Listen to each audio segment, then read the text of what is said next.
Estamos a 7 minutos das 8 da manhã, já cá temos Hugo Silva, especialista em imobiliário, porque falamos, bom dia Hugo, bem-vindo. Bom dia. Porque falamos no pacote Mais Habitação, é importante também voltar a olhar para o mercado imobiliário e perceber como é que ele se está a comportar. Ou seja, aquilo que se percebe é que as cidades cada vez têm mais dificuldades para ter casas para arrendar, ou seja, há cada vez menos hipóteses, e que as casas por si mesmo também ficam mais caras.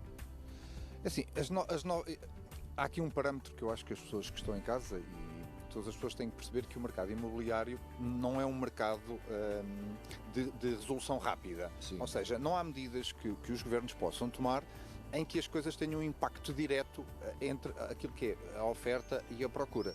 Por muito que as medidas possam ter algum efeito eficaz, não é visível logo imediatamente. Sim, claro. E isso no mercado não tem efeitos imediatos. Mesmo que as medidas tenham alguma profundidade, normalmente estamos a falar que o imobiliário, pelas suas características, como se diz, de substituição, não é? Uma medida que seja feita para o arrendamento provavelmente só vai ter efeitos práticos dali a 2 anos. Por isso, nós no mercado, aquilo que sentimos neste momento é exatamente esse efeito, que é a procura continua imensa, especialmente nas grandes cidades, e a oferta é muito pouca. Do mercado, os preços sobem, obviamente. Os preços sobem objetivamente e essas medidas não têm impacto direto, ou seja, qualquer medida que tenha sido já aplicada não tem efeito imediato. Provavelmente daqui a 6, 8 meses, um ano, existe, por exemplo, a subida da taxa de juros tem um efeito muito mais imediato de qualquer medida que o governo possa tentar fazer, por muito boa vontade que tenha ou não. Aumentas a taxa de juros, diminui o poder de... Imediatamente.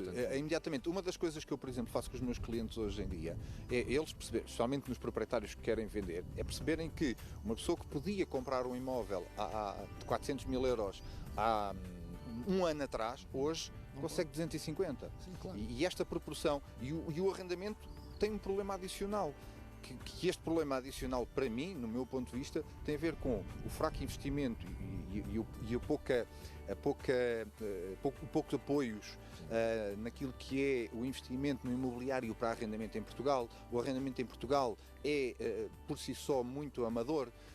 Não existem incentivos para que seja um pouco mais profissional, os apoios fiscais não têm grande impacto. Depois há sempre esta luta entre os proprietários e inquilinos, estamos a falar das associações, obviamente não dos próprios, claro.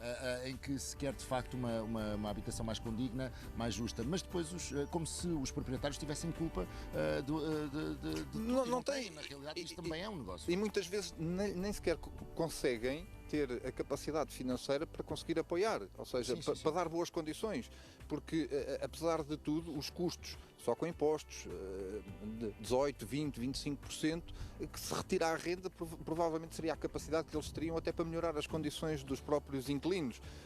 Eu não acredito que um proprietário queira dar uma má condição a um inquilino, eu não acredito nisso. Agora, as condições que lhes são dadas a eles para investir é complicado.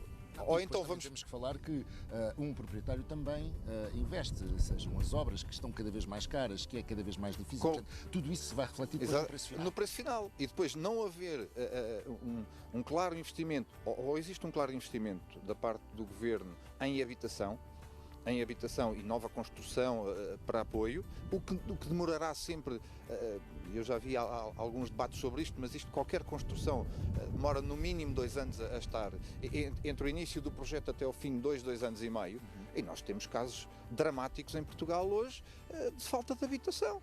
E mesmo que nós consigamos reconstruir, estamos a falar há 2 anos, não é uma coisa imediata. Muito se tem falado desta subida de preços, desta escala de preços, já desde 2016, 17 foi quando começou, 18, sim. Já estava a loucura. O Covid veio dar E depois há sempre aquela conversa apocalíptica que isto vai arrebentar, o mercado vai arrebentar. Vai?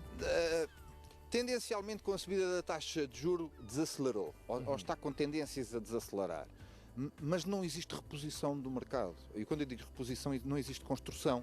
Não havendo mais casas a entrar. Ou seja, como não existe mercado de oferta, a procura continua elevada. E vamos voltar à minha participação inicial. Nunca consegue haver... Porquê que houve um crash a partir de 2017, 2007, 2008? Porque se fez muita construção em Portugal. Muita construção, especialmente na periferia das grandes cidades, em Lisboa, Porto, etc. Fez Algarve. Foi construir. E depois houve ali realmente um momento que se veio entre 2008 e 2015, em que havia muita habitação e havia pouca capacidade para comprar. Mas isso acabou porque essa própria habitação agora serviu para salvar muitas pessoas de sair dos centros das cidades. Exatamente, por isso, neste momento o que nós temos é um problema de reposição da oferta. Enquanto não se conseguir melhorar a oferta, os preços vão se manter. Cidades como Lisboa e o Porto têm condições para continuar a construir? No centro da cidade, não. No centro da cidade há uma reposição de prédios que nós ainda vamos vendo, que estão devolutos ou parcialmente devolutos, em muito mau estado, mas não tem sequer oferta. Por exemplo, a oferta que se poderia fazer das medidas do Governo, que seria retirar as supostas casas devolutas, quer dizer, fizeram um enquadramento que daria no Portugal inteiro 40 mil casas. 40 mil casas não fazem impacto absolutamente nenhum naquilo que são a necessidade das pessoas. Por isso tem que haver aqui um projeto que algumas autarquias já estão a tomar na periferia, que é fazer nova construção. Mas vai demorar 2 anos, não tem hipótese. E esta bolha vai se manter enquanto não houver oferta suficiente. E como eu digo, com as taxas de juros a subir, não há medida mais prática do que uma retenção de preço que não seja a taxa de juros a subir. É sempre um gosto falar contigo, até porque falamos sempre entre os escolhas, muito bem os sítios para maravilhoso. Este frio hoje não está confortável, mas espero que a minha cara está ótimo, mas a pele fica espetacular. Okay. Obrigado. Muito obrigado. São 8 da manhã, voltamos às notícias.